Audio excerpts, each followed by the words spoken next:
Jesu Domine, dona eis requiem.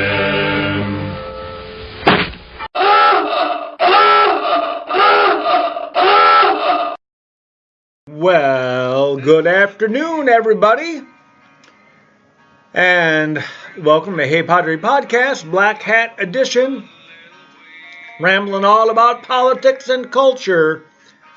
So if you don't like it from a conservative point of view, please close your eyes.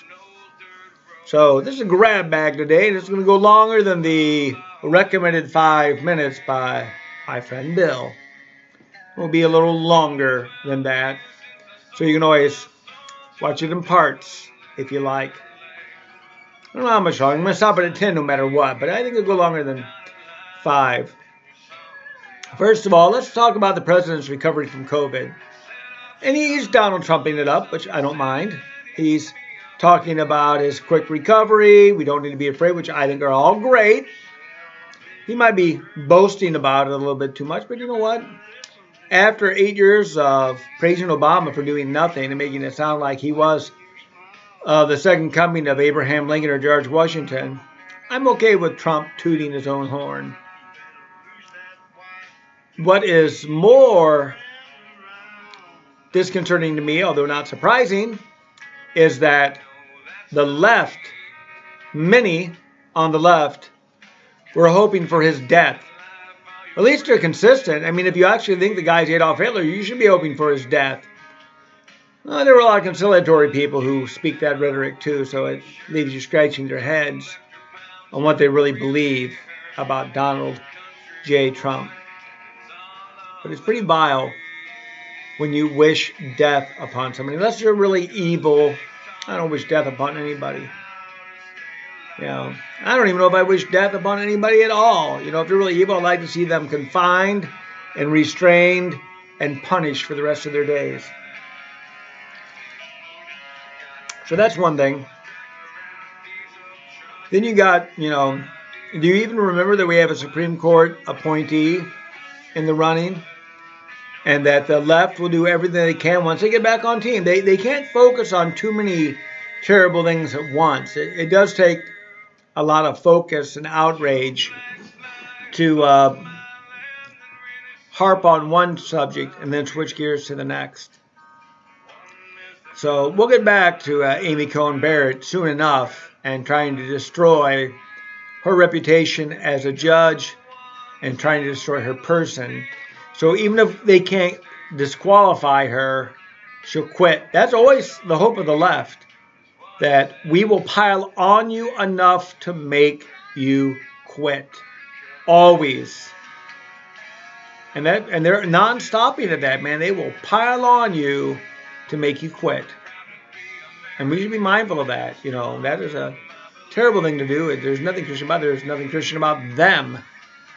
So just be mindful of that. Hey, what's one thing you have heard crickets about? Historic peace accords by the president in the Middle East. Did you even remember that happened? He's been nominated 3 times for the Nobel Peace Prize. I don't know how many times Obama got it nominated when he got it for showing up. Probably 100. He got the Nobel Peace Prize for being the first black president of the United States. And the misnomer that he was going to be the healer and uniter of the nation, and the exact freaking opposite happened. Obama became the divider in chief, and he became the drone master, and he droned more people into the ground and more innocents into the ground than anybody wants to honestly consider or talk about. Oh, here's Frank. The end is not near because I'm going on longer. So suck it up. We've all forgotten that Donald Trump has been nominated for all these 3 occasions for the Nobel Peace Prize and could win it because he's doing some historic things. This is what I would say to anybody who is angry at Trump. Look at what the man does, not at what the man says. Personally, I find much of what he says entertaining. And I like the fact that he's a fighter and that he calls out the press all the time. They are fake news. Because when you think about these last 6 months, what positive have you heard about anything with COVID-19? What you hear is the Vietnam and the Gulf War death count and case count, so that they can paint a picture as grim as possible. And the left does this all the time with language. They will massage the edge of language to try to emotionally sell you a point of view that will become yours. Scott Adams says, whether you know it or not, unless you're a really critical thinker, your opinion is assigned to you by the news you watch. And there's a lot of truth to that. And that goes for Fox viewers too, which I've lost any hope in, except for their evening lineup. Tucker and Laura Ingraham get A's in my book, and the 5 gets a good B+. But I really don't care for Hannon anymore. He's too much of a rah-rah cheerleader.